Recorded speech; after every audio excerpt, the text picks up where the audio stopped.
Muito bem. Bom, meu nome é Sérgio e se você chegou aqui no Monza Experience, é o nosso canal para falar de carros.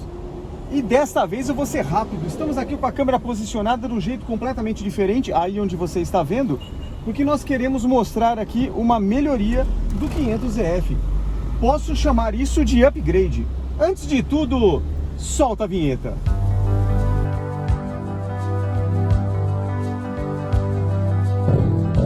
É no silêncio de um Chevrolet que o meu coração bate mais alto. Enquanto o mundo perde a forma, eu me encontro em mim. E é aqui que eu sempre... Muito bem, solte a GoPro. Isso, nossa câmera de retaguarda com ônibus aí atrás da cidade de São Paulo. Nosso canal é especializado em falar besteiras sobre veículos velhos do tipo Monza. Exatamente. Então a gente aqui não tem nenhum compromisso técnico. A gente aqui simplesmente usa a nossa experiência em dirigir veículos do tipo Monza. Por que que a gente faz isso? Porque tem 3 Monzas em casa e a gente usa a Monza desde 1999, do ano 2000. Muito bem. Então, este aqui é um exemplar 500EF, o Monza comemorativo da primeira injeção de combustível eletrônica no Brasil pela General Motors. Mas esse carro já está com a gente há muito tempo e nós fizemos um upgrade nele no final de semana. E a gente fez isso na garagem do apartamento da praia sem ser mecânico. É isso aí. Então eu quero mostrar para vocês aqui, por isso a câmera aqui. Assista ao episódio passado, porque você vai ver a troca do radiador deste carro. Nós trocamos aqui no final de semana o radiador, saiu o radiador no padrão original, não era original, mas no padrão original. Ou seja, ele tem a colmeia metálica com caninhos de ferro inflados, chanfrados depois. Ele é inflado justamente para ficar chanfrado depois. E aquelas laterais de plástico. Tiramos aquele negócio e colocamos um radiador de alumínio brasado. Radiador de alumínio, já está dizendo o nome, é de alumínio. A ideia de colocar o alumínio e não o ferro é para que o calor se dissipe de forma mais rápida. Se você não lembra da aula lá do ginásio ou do ensino médio, o alumínio dissipa calor muito mais rapidamente do que o ferro. Daí, inclusive, que até nas placas eletrônicas, até nos microprocessadores, aparelhos de som antigos, ou qualquer coisa que exija dissipação de calor, você geralmente coloca um cooler ou coloca lá um dissipador, como você aumenta a superfície colocando alguma peça em alumínio. Nos circuitos eletrônicos, inclusive, isso é colocado, a transmissão da peça que esquenta para o dissipador de calor em alumínio é usado até uma pasta térmica. É uma pasta, daí o nome, não endurece nunca, térmica, porque ela tem uma alta condutividade de calor. Então ela transfere para o alumínio, que é o alumínio recebe aquele calor e dissipa com a temperatura do ar que passa pelo local. Muitas vezes você tem uma dissipação natural, simplesmente aquele dissipador solto no ar, a troca natural do ar faz com que o calor dimensionado lá fique sob controle. Outras vezes você tem a dissipação forçada. Você coloca um ventilador em cima daquela peça de alumínio. E isso se chama cooler, ou o que o nome tenha. O carro usa a mesma coisa. Qualquer carro a combustão, até os elétricos agora, mas com outra função, nós temos coolers ou ventoinhas. Então, como é que a gente faz isso no carro? Você tem um radiador, por dentro da serpentina dele trafega o líquido de arrefecimento do carro, movimentado pela bomba d'água do veículo, que está sempre atrelado ao motor, é mecânico. Aquela bomba faz com que o líquido circule pelo bloco, pelas partes que precisam de refrigeração, chega num grande repositório, que é o radiador, que está geralmente na frente do carro. Para que isso? Para pegar o ar frontal, não é por acaso. Então o ar entra e passa por aquela colmeia, refrigera aqueles canais e, portanto, rouba calor daquele líquido. Quando o líquido volta para o motor, ele já está numa temperatura muito melhor. E é assim que o motor controla a temperatura para não ferver. Lembra que o carro está em explosão o tempo inteiro, o motor ali está em constante explosão. Muito bem. Quando isso não é suficiente, por exemplo, o vento da frente, como agora, não é suficiente para dissipar o calor, o carro conta com um negócio chamado eletroventilador. Ou seja, existe lá um relé, um sensor de temperatura que manda, quando chega o líquido numa determinada temperatura, ele manda ligar esse ventilador. É o cooler do computador, é uma refrigeração forçada. Aquele ventilador tem uma alta potência, ele puxa o ar de fora do veículo, geralmente ele é posicionado atrás do radiador, e com isso ele força o ar a passar pelos canais, fazendo a mesma coisa que eu acabei de dizer, refrigerar o líquido por troca de calor. Bom, até aí não tem nenhuma novidade. Qualquer um desses veículos que vocês estão vendo aqui na frente, esta coisa S10 aí arcaica, ou esse outro cara grudando na nossa bunda com um Hyundai, fazem a mesma coisa. O que nós fizemos no 500F foi trocar a ventoinha, ela já estava mais fraca, é uma ventoinha originalmente Bosch, é a fabricação dela, do ano de 1990, nunca tinha trocado. Compramos uma nova, trocamos o sensor de temperatura, não precisava, mas você já está trocando tudo. Trocamos todo o líquido de arrefecimento, colocamos um outro líquido e colocamos um famoso aditivo, que você sempre precisa usar por uma questão simples. Primeiro, que ele diminui o ponto de fervura da água. A água, se você não sabe, ferve a 100 graus. Mas se você estiver com ela sob pressão, ela ferve um pouco depois do que isso. E como você sabe, o Monza e outros veículos usam refrigeração selada. Ou seja, nós colamos o líquido, a água lá dentro daquele canal, fechamos com força aquela tampa ela é própria, ela é para aguentar pressão. Então no momento que o carro esquenta e a água se expande pela temperatura, a pressão aumenta, mas é isso que a gente quer. Por quê? Esse carro aqui sem pressão, ele ferve. Ele precisa ter uma alta pressão para que a água não ferva a 100 graus. E aí, consequentemente, ele trabalha na temperatura que o engenheiro projetou. Muito bem. Então, com tudo prontinho, trocamos o eletroventilador, trocamos o cebolão, trocamos também o que? O líquido e, por fim, o mais importante, colocamos no episódio passado o radiador de alumínio brasado. O brasado é porque ele é assado. Para fazer a solda, a emenda daqueles canais, eles usam um processo chamado brasamento. Procura na internet, aí você vai entender. Basicamente você leva num alto forno, uma alta temperatura, aquele alumínio derrete e solda as partes, daí o brasado. Bom, esses radiadores são muito comuns em competição, em carros de alta performance ou que estão em pista, porque lá você vai trabalhar com giro no talo, você vai apertar o máximo, você vai extrair daquele determinado motor uma alta performance para ganhar uma corrida. Não é o caso aqui do carro de rua, mas para que eles colocam alumínio nesse tipo de carro?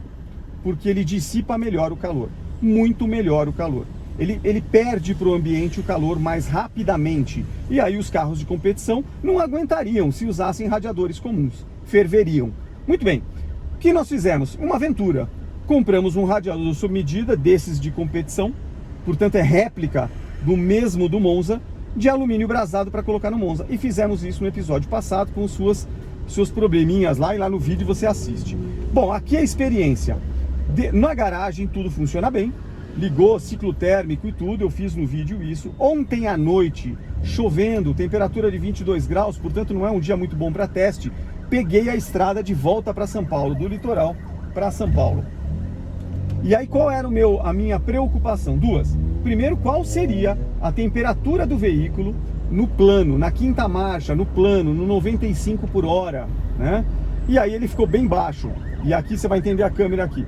O ponteiro do nosso querido termômetro estava perto do famoso azul. Lembrando, tem um erro aqui, esse carro está sem a válvula termostática, é proposital, depois eu vou colocar. Eu queria fazer um teste sem ela, porque senão a válvula vai regular, fechar e abrir, e aí eu não veria isso no nosso querido termômetro. Eu queria entender o quanto que esse carro está perdendo para o meio ambiente. Bom, ficou no mínimo ali, e aí beleza, eu falei, bom, agora vai subir a serra. Não tinha trânsito. Subimos a serra a 80 por hora, mas subida de serra na Imigrantes, na rodovia dos Imigrantes, ela é sempre pesada. Ele geralmente sempre esquenta, é normal. Você está forçando mais o carro. Bom, não foi diferente, só que a maravilha. Já começou a primeira diferença ali. O veículo subindo a serra inteira, de lá do litoral, quando eu liguei o carro, até praticamente o último semáforo para entrar no meu prédio em São Paulo, não ligou a ventoinha, porque não precisou. Mesmo na estrada, a temperatura não chegava nem no meio, subindo a serra. Da onde você prova que o alumínio, de fato, perde calor muito mais rapidamente do que o ferro. Bom, e o teste de fogo é agora. Você está vendo aqui a Avenida 23 de Maio, totalmente travada, o que é de costume, e nós estamos em primeira marcha andando no trânsito. E olha o que está acontecendo com a temperatura desse carro. Normal. O que é normal?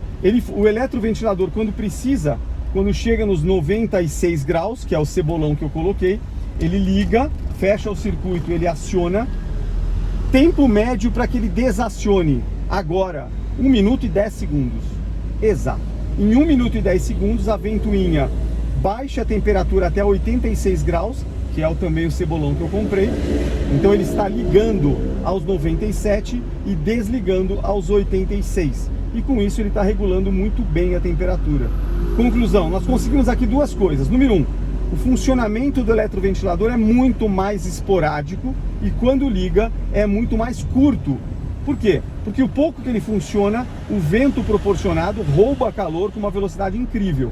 E o melhor aqui para o dono do carro, você olha aqui e fica tranquilo, porque o nosso querido ponteiro da temperatura não chega no meio nunca, mesmo num dia que nem agora, são 9h30, 9h20 da manhã na 23 de maio, 26 graus de temperatura com sol. Não é um dia de 40 graus em São Paulo, mas já é um bom teste no anda e para. Como é que esse carro estava na semana passada? Completamente diferente. Por quê? A ventoinha já teria ligado lá atrás, agora ele estaria ligado tempo integral, do momento em que eu saí de casa até chegar no trabalho, funcionando sem parar e sempre no meio. E quando eu chegar ali em frente, perto do cruzamento do monumento do Parque Ibirapuera, ele já queria dar sinais de passar do meio um pouquinho para cima. Não subia muito, mas subia. Na última perna, na subida da 9 de julho, ele ficava um pouquinho acima. Quando eu entrava no estacionamento do trabalho, ele já estava querendo uma velocidade maior. Ou seja, a ventoinha não estava dando conta do calor produzido pelo motor e, portanto, não estava roubando o calor necessário. Várias hipóteses. Mau contato da ventoinha. Mau contato que eu digo ela estava funcionando numa potência menor porque tinha oxidação nos terminais, pode ser, mas é praticamente imperceptível quando isso acontece. 2, ela estava fraca mesmo, pode ser também, não parou, não fazia barulho, mas enfim, pode ser. Agora o mais provável, o radiador. Radiador convencional versus radiador de competição. Tá aqui, olha aqui, o carro agora ele ligou a ventoinha, temperatura já está quase no azul, lá embaixo, ele vai desligar em breve, ó. Daqui a pouco ele já dá um clique no nosso querido voltímetro aqui, ó. Se já não deu, é que agora eu tô... já desligou. Já não está, acho que com a ventoinha. E olha lá, 1 minuto e meio, desliga, volta. Ou seja, ele tá melhor do que quando esse carro era novo, há 20 e poucos anos atrás, que ele sempre oscilava desse jeito. Tá bem melhor. Então a recomendação que eu te dou, se você quer ficar tranquilo, seja para pegar trânsito nos dias de hoje, muito quentes e tal, pode colocar um radiador de alumínio para o modelo do seu carro. Manda fazer, você acha no Mercado Livre. Se der aqui embaixo eu coloco o fabricante. Gostei, veio muito bem, elogiei o cara inclusive. Veio embalado muito bem, caixa do radiador, ele totalmente embalado em plástico bolha. Ou seja, por que a embalagem? Ah, mas isso aí você vai jogar fora. Isso não quer dizer nada, quer dizer sim. Quer dizer porque é o cuidado que o vendedor tem e a fábrica tem com o consumidor.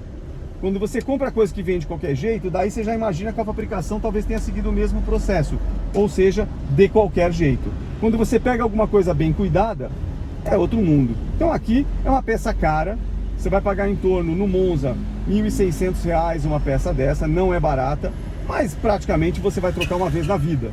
Até porque sendo alumínio, nunca terá corrosão, não vai ter oxidação, nada disso, a não ser que você tenha uma batida ou fure ou faça alguma coisa, você não vai ter muitos problemas. Vamos tentar mudar. Legal, mudamos de faixa, vamos tranquilos. Vamos lá. Cara, nós vimos uma batida só, comentando aqui, vai meu filho, passa aí. Nós vimos uma batida tão idiota agora há pouco. A pessoa num Corolla antigo, muito bem cuidadinho, alguém pegou o carro de alguém e fez uma besteira. O cara tava na segunda pista, imagina aqui, eu tô na última faixa, imagina que eu fosse o táxi ali. Eu tô na última faixa, o cara tava seguindo nessa e tem uma travessa aqui. O que o cara fez do Corolla que tava nessa faixa? Cruzou com tudo na frente de um Ford Ka, mas pegou do lado. O Ford Ka quase estava 20 por hora. Simplesmente parou o carro, o cara bateu, derrapou, fez quase um cavalo de pau, quase acertou o carro estacionado, destruiu a lateral do Corolla novinho, Corollinha aquele antigo, japonês ainda, preto, bonito carro tava, destruiu a porta traseira, provavelmente com o Ford não, era um, como é que é o nome daquela coisa? Kwid, da Renault. Parou, era uma senhora, e aí foi ver o prejuízo do outro. Maluco completo, imagina você sai daqui, cruza outra faixa e vai pra lá. Tem que tomar cuidado no trânsito, tem loucos e barbeiros de todas as formas.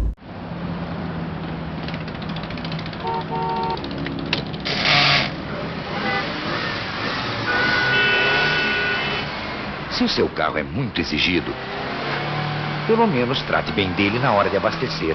Passe num posto Ipiranga ou Atlantique e peça F1 Master. Ela evita entupimentos e principalmente aumenta a vida útil do motor. F1 Master você só encontra nos postos Ipiranga e Atlantique. Olha aqui, ó, que maravilha. Aqui já estava no talo. Em qualquer outro vídeo, se você tiver o detalhe do termômetro desse carro, você ia perceber que ele já estava aqui no meio. Aqui, olha que maravilha.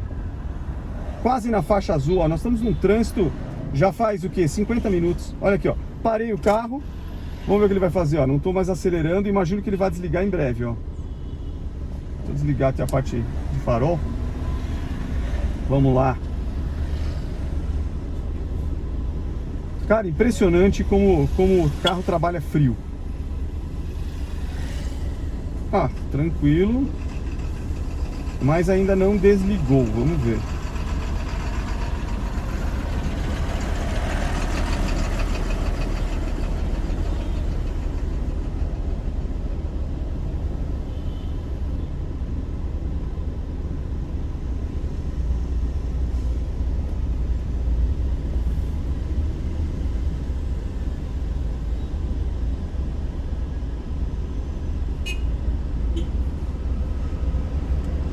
Na verdade, ó, tava desligado.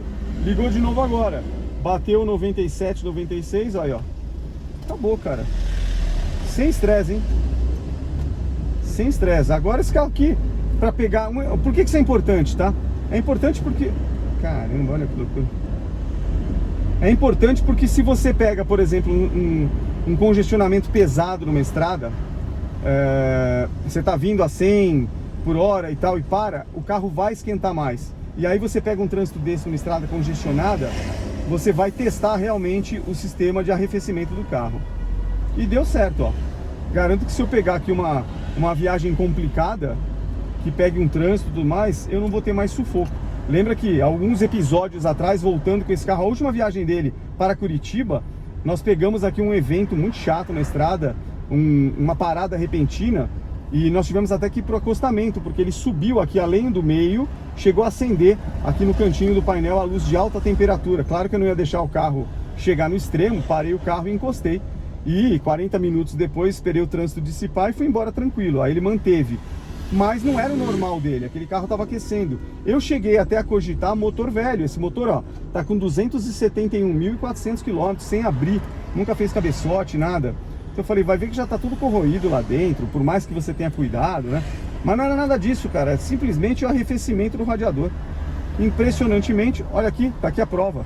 Ventoinha ligada, ventilador funcionando quase no mínimo, vai desligar em breve, o voltímetro vai subir aqui e tranquilo.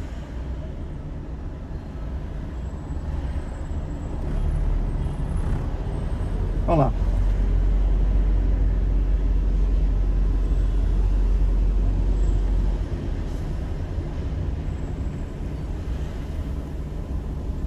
E é isso, eu vou parando o áudio por aqui e vamos que vamos. Aí, desligou.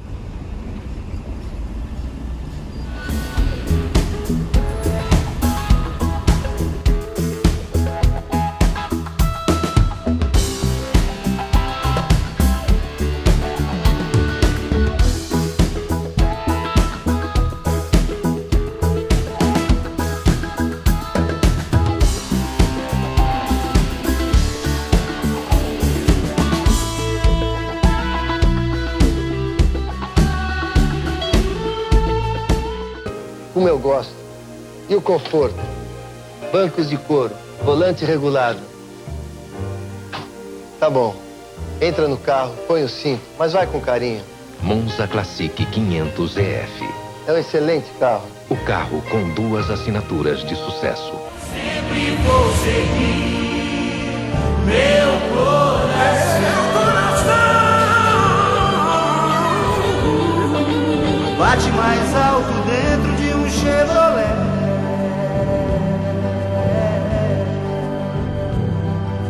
Bate mais alto dentro de um Chevrolet.